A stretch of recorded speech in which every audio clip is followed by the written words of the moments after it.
SLT Mobitel Fiber, the fiber of the nation. SLT Mobitel Fiber, the fiber of the nation. Surf Excel නම් භාගයයි මාසයකට වඩා රිදි සෝදායි.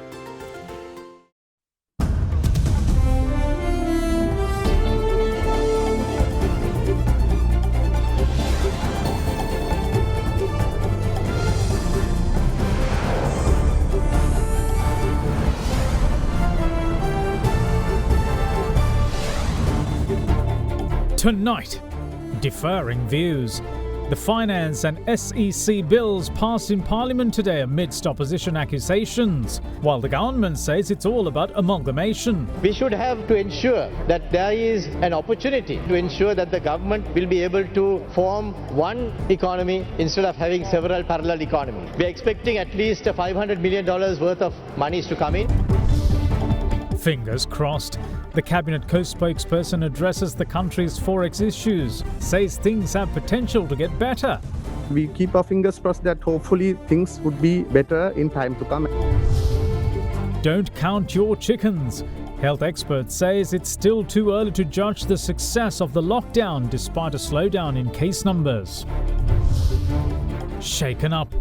A minor 2.4 Richter scale tremor experienced in the vicinity of the Lunugambehera Dam this morning.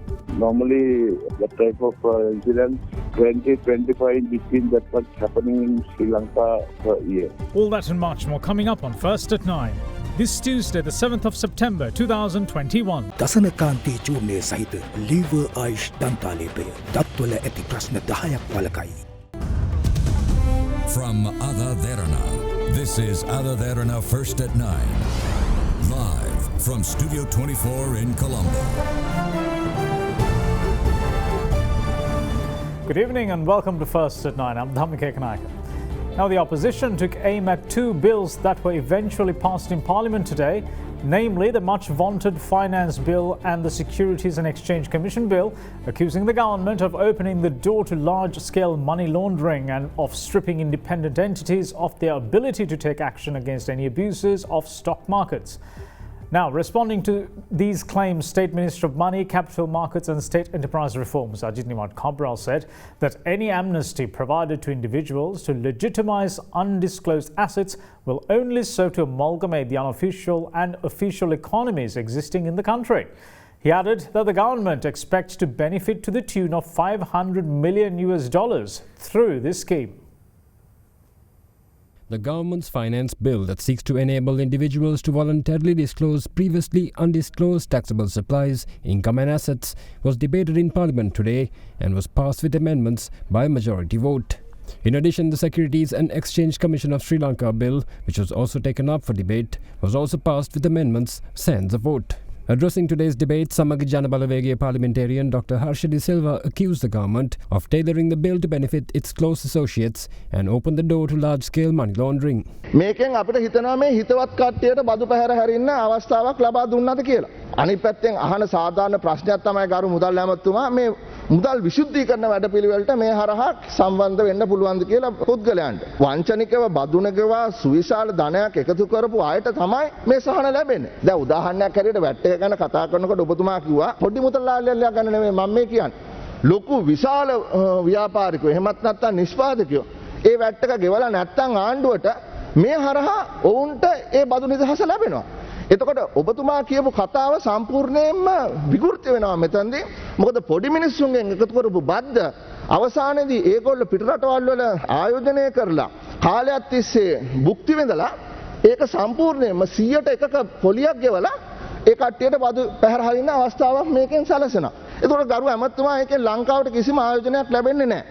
ඉතින් counter terrorism financing සහ anti money laundering acts වලින් අපි බේරෙන්න ඕන. On the Securities and Exchange Commission bill, the honorable minister said that it was our draft, but there have been many revisions made to that draft in what has been proposed. You know, but I have several concerns that I need to raise at this point. One, in this particular draft, and two, in the amendments that were tabled just a little while ago. The issue that I am trying to make is the ability to earmark and find people who do wrong things in the capital market. You know, we talk about pump and dump. We talk about information being sent on Twitter and WhatsApp messages, or else using various mechanisms to falsify the price of the particular stock. Now, the question that arises is that the commission hereafter, if this is passed, does not have the discretion to prosecute. The prosecutorial discretion goes directly to the Attorney General. But I think that decision should be with the Commission, Honourable Minister. In response, State Minister of Samurdhi and Household Economy Shehan Seymour accused the opposition MP of painting a flawed picture of the country's situation in the international media and pointed out that the government remains fully cognizant of the threats and will not permit any such goings-on. Harshada Silva මන්ත්‍රීතුමා එතුමා හැමදාම මේ දේ කරනවා බොරු නිතරම කතා කරලා බොරු මතයක් දේශීයවත් ජාත්‍යන්තරවත් පතුරවල එළියට ගිහිල්ලා එතුමාගේ මතය ජාත්‍යන්තරයට අරගෙන යන්න උත්සාහ කරනවා. දැන් අද මම දැක්ක හර්ෂද සිල්වා මන්ත්‍රීතුමා කතා කරද්දී එතුමා මේ මුදල් විශුද්ධිකරණය මලින් රොන්ඩරින් පිළිබඳව කතා කරා. ටෙරරිස්ට් ෆයිනෑන්සින් ගැන කතා කරා. හැබැයි අපි ඊටාම පැහැදිලිව කියන්න ඕනි අපේ රටේ අංක 2005 අංක 25 දරන Convention on the Suppression of Terrorist Financing Act. That will not be removed. So nobody can bring in money like that. Then on the other part, number 5 of 2006, Prevention of Money Laundering Act will not be removed. These acts are applicable. So we want to tell Honorable Harshada Silva that it's always better to give ideas, but it is not good to give false ideas. He was talking to the international community. So all these news which was circulating on Sri Lanka in certain media stations with regards to the economic crisis in Sri Lanka would have been, certain information would have been given by Honorable Harshada Silva, which I think shouldn't be done at a crisis situation like this. Further, State Minister of Money, Capital Market and State Enterprise Reforms Ajit Newat Cabral added that any amnesty provided to people with undisclosed assets will only serve to amalgamate both the official and unofficial economies. We should have to ensure that there is an opportunity for those who haven't declared those funds to bring it into the system and to ensure that the government will be able to form one economy instead of having several parallel economies. Sometimes those who are in these parallel economies need a little bit of encouragement, and we are confident that that would be also be another objective that would be achieved through this bill. We are expecting at least $500 million worth of monies to come in. Now, Cabinet co-spokesperson Dr. Ramesh Patirana today said that the government is hopeful of revamping the present financial situation of the country, especially with the expectation of forex inflows from tourism. His views came during the weekly Cabinet media briefing, where a host of decisions made by the Cabinet were also announced.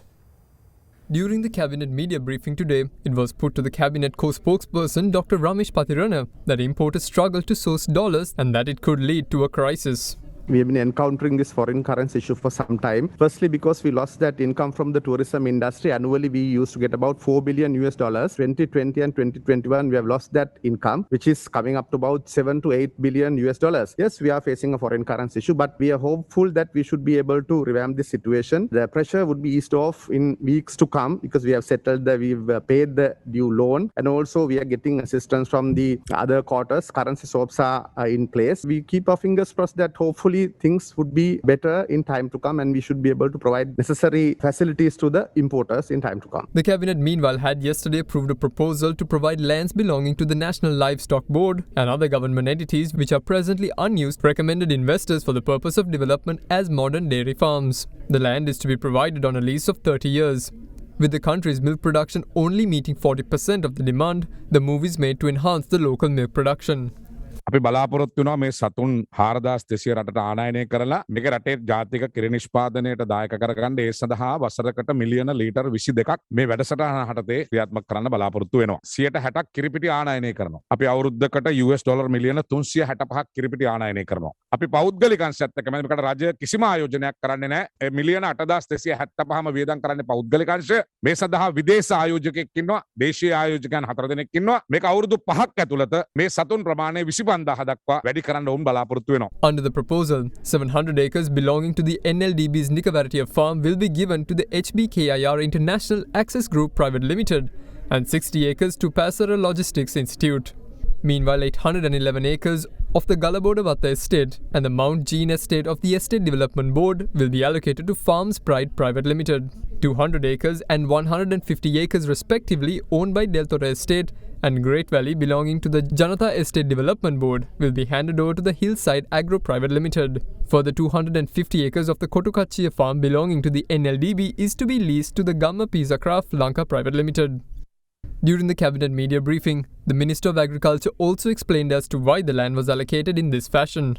සාමාන්‍යයෙන් සතුන් 10,000ක් තියෙන ගවගාලකට අවශ්‍යයි ton 45ක් තනකොළ එක දවසකට සත්තුන්ට දෙන්න. මෙතෙක්කල් අපේ කිරි නිෂ්පාදනය අඩු වෙන්න මූලික හේතුව තමයි සතුන්ට අවශ්‍ය කෑම නැහැ. ඒ නිසා සතුන් ආනයනය කරනවා වගේම සතුන්ට අවශ්‍ය ආහාර ටික සකස් කරගන්නත් තමයි මේ රජය විසින් ඉඩම් ලබා දුන්නේ. අපේ බලාපොරොත්තුව 2024 වෙනකොට කිරි වලින් ස්වයංපෝෂිත රටක්. අපි පිළිගන්න ඕනේ ලෝකේ අනෙක් රටවල් කිරිපිටි බොන්නේ නැහැ. In the meantime, the cabinet has green-lighted the gazetting of the Anti-Personal Mines Prohibition Bill and its subsequent submission to the Parliament for approval. The cabinet has also given the go-ahead to award cash prizes to the two athletes who won medals at the 2020 Tokyo Paralympics and their coaches.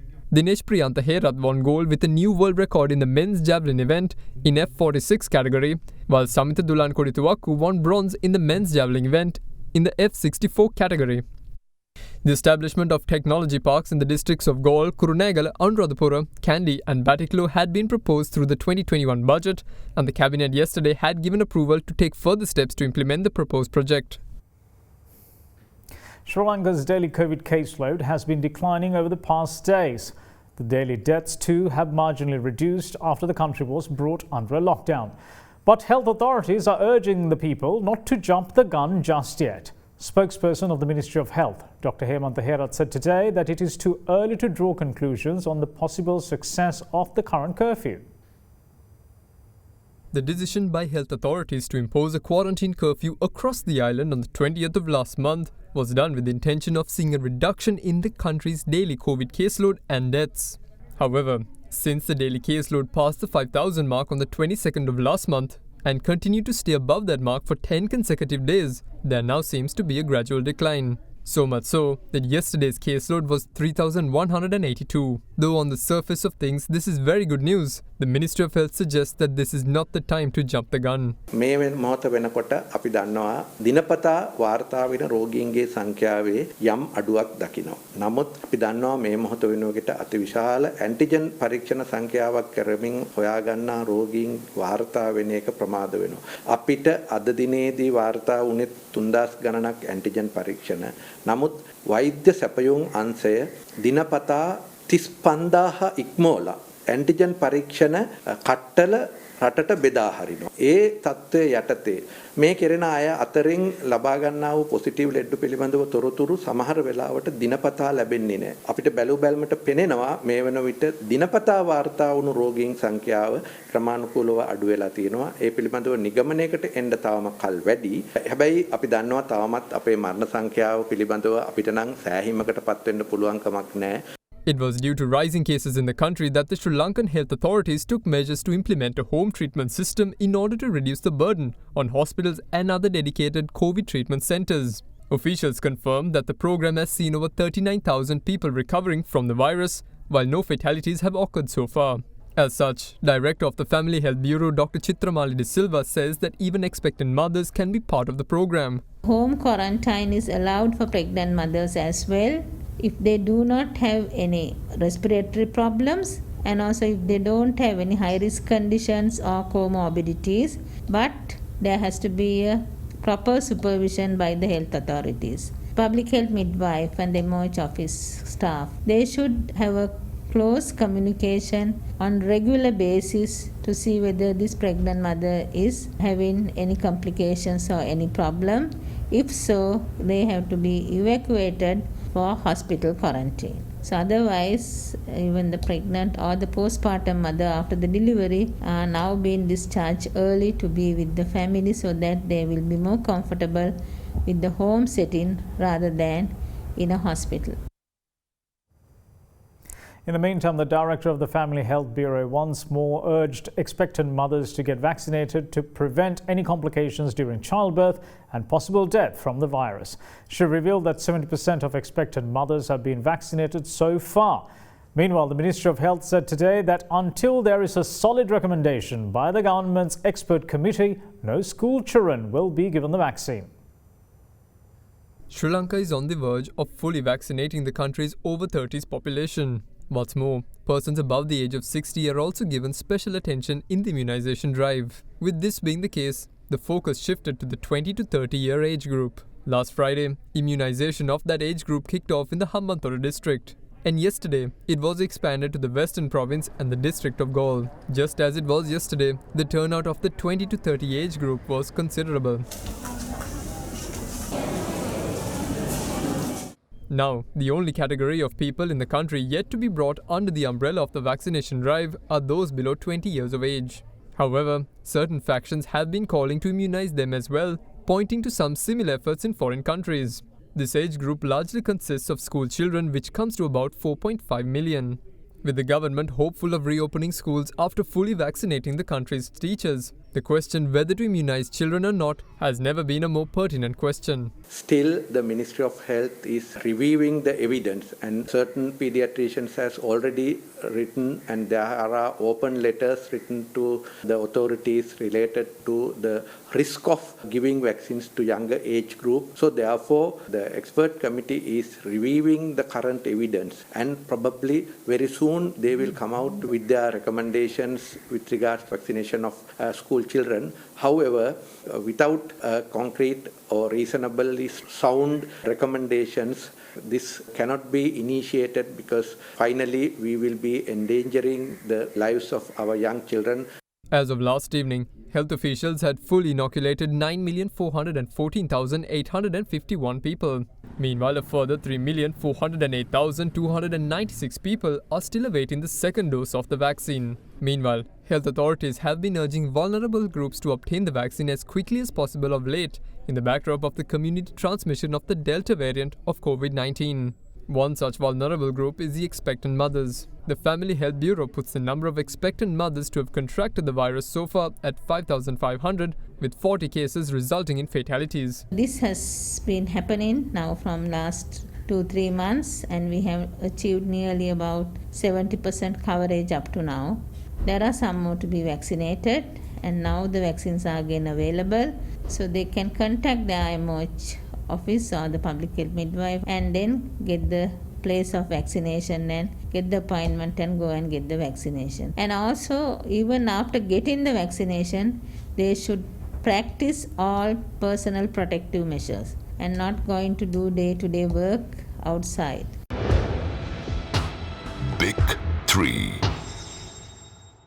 Now, the Geological Survey and Mines Bureau said today that there's no need to panic over the tremors that were reported in the area of Lunugamwehera in Hambantota. The remarks were made by the chairman of the Bureau, Anura Walpola, in light of the tremor reported in Lunugamwehera today that measured 2.4 on the Richter scale. A minor earth tremor had taken place in the area of Lunugamwehera in Hambantota at 10:38 this morning.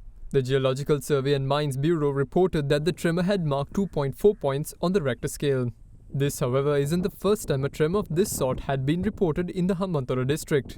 Early on the 24th of August, a tremor measuring 2 points on the Richter scale was also reported from the same area. What is a rather peculiar observation is that the Lunugamwehera Dam is in the vicinity of the tremor. And in the recent past, the country has reported minor tremors in close proximity to major dams such as the Victoria Dam and the Randanigala Dam. These observations had raised concerns as to whether the integrity of these dams had been compromised. However, chairman of the Geological Survey and Mines Bureau moved to put concerned minds at ease. So today morning around 10:38, so the incidents happened in Hambantota district, Lunugamwehera, close to the dam site. Still our geologists are trying to find out what is happening there. That is normal occurrence because we are saying around less than 3 magnitude reading, so we call in the tremors. So that is not that much harmful event. Normally, that type of incidents, 20-25 in between, that much happening in Sri Lanka per year. Earlier also, 1 year, 2 years ago, the same thing happening, but this is normal occurrence. Minister of Energy Uday Gammampila says that $267 billion worth of oil and gas resources are hidden in the Mannar Basin. His comments came during the Consultative Committee meeting on energy held at the parliamentary premises today. The minister further stated that although investors who invest in these oil and gas drills are given 50%, $133.5 billion is government owned, and it is almost 3 times the total debt of the country, which stands at $47 billion. The minister made this observation while briefing the committee on the Petroleum Resources Bill to be tabled in Parliament for the second reading, which was subsequently approved by the committee. He added that the Norachale power plant could operate for 120 years from the gas in the Mana Basin, and the Sapugaskanda oil refinery could operate for 143 years with the oil alone. The minister also noted that in general, a country would succeed in one when drilling 7 wells in search of oil and gas according to world standards. The Norwegian government, he said, had to dig 31 wells for one success story, while 3 out of 4 wells drilled in Sri Lanka were successful.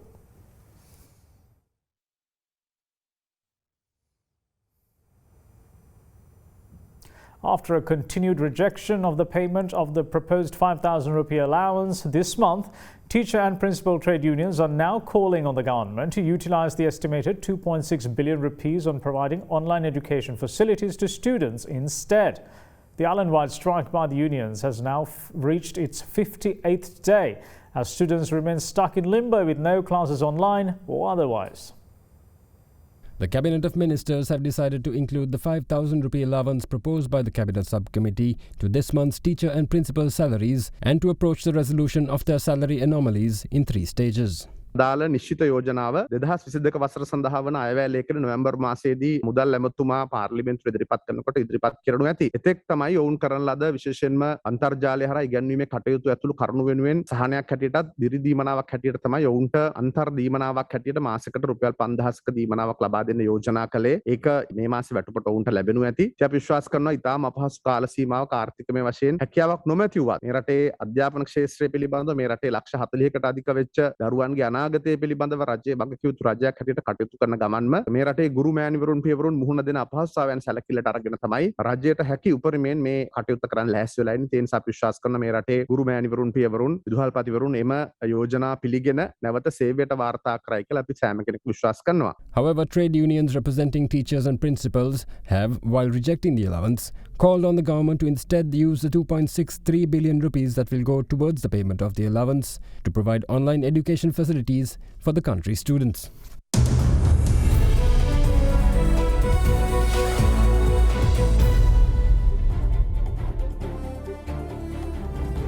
Welcome back. This is First at 9.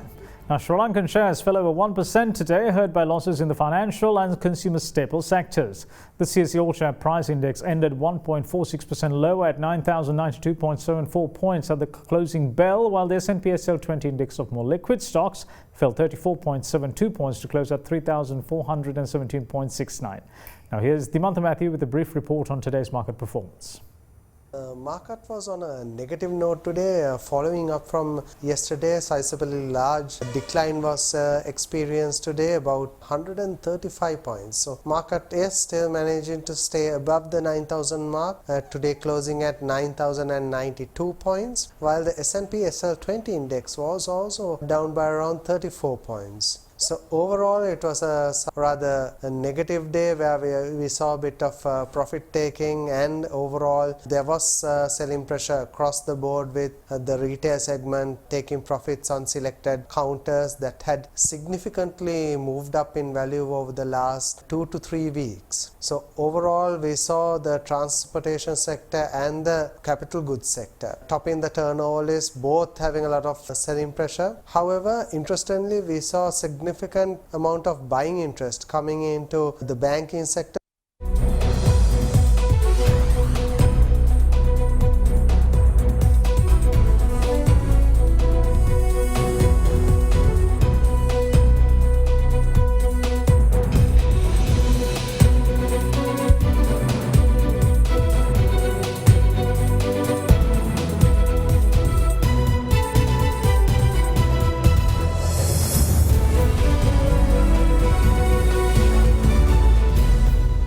A big congratulations to the Sri Lankan side for the series win. And that's it from all of us here at First at 9. Thanks for watching. Bye-bye.